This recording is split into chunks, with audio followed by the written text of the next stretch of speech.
Welcome to the end of ABA 603. This presentation is titled The Inbox, Ethical Violations That Can Occur in the Office by Vinnedge.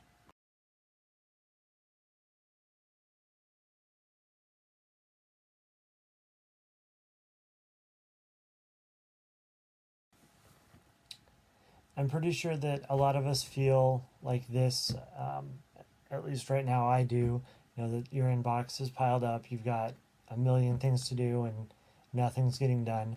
But I'd like to go over a couple of ways that inbox can represent some ethical concerns or some ethical violations in the BACB ethical guidelines.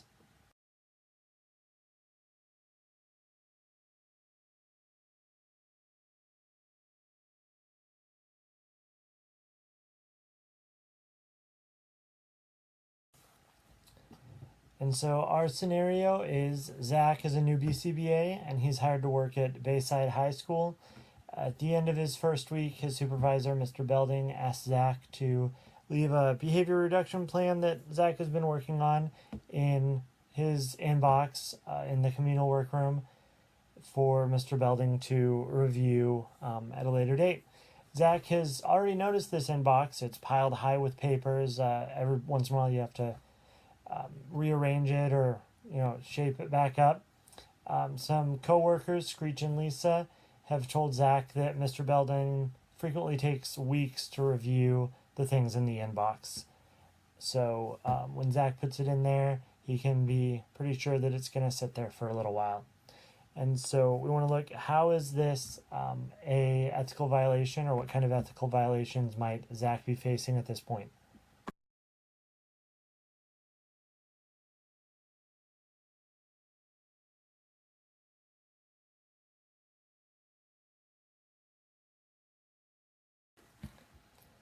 The first violation to be aware of is 2.06, confidentiality. So this is pretty obvious. That giant pile of papers is definitely not a confidential place to be storing work or things with personally identifiable information.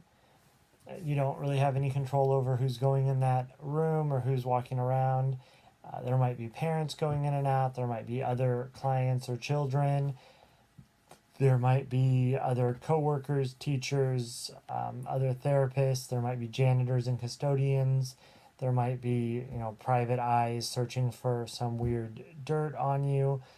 You don't really have any control of that. So leaving those papers out just on a desk or on a inbox is not a secure place. It doesn't help protect client confidentiality, which is always something that we need to be aware of.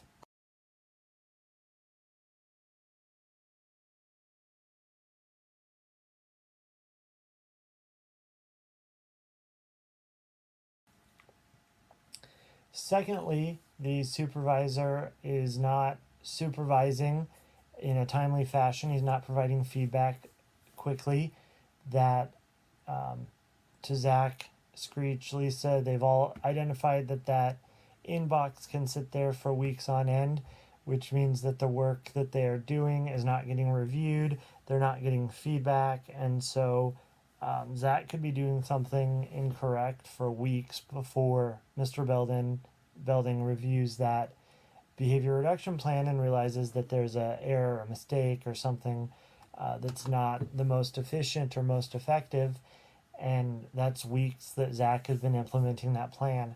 So allowing this inbox to just pile up, even though we do have a lot of things going on, can definitely represent a ethical violation when it represents something that you should be supervising in.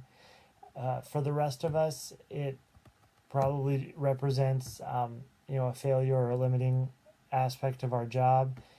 If you're allowing data to pile up, you might not notice a change or a lack of change, and so letting that inbox pile up, while easy to do, can definitely impact the efficient and effective treatment that our clients are receiving.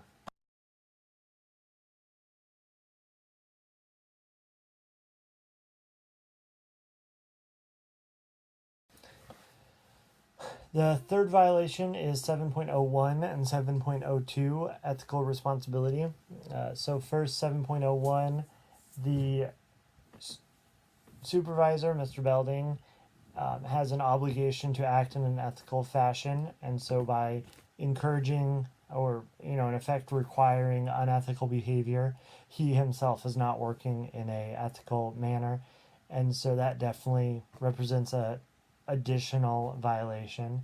Um, the co-workers, Screech and Lisa, obviously know about this violation occurring and have not reported it to date, which compounds the issue and makes it continue on for a longer time. And now that Zach is aware of it, this goes into 7.02. He's aware of it, and so he needs to now take steps to address this ethical violation that's occurring, because it's kind of become his responsibility as well.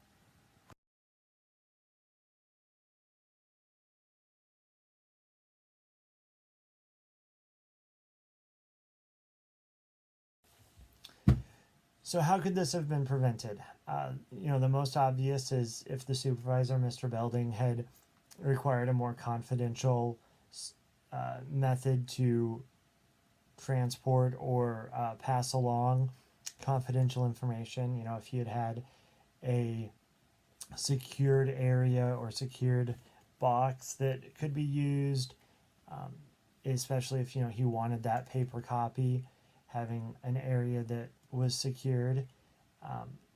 And then when Lisa and Screech had first found out, if they had initially addressed it, those would have also helped mitigate the issue.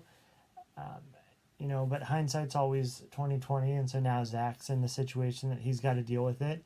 And so we need to see how can Zach resolve this situation that he's faced with at this time.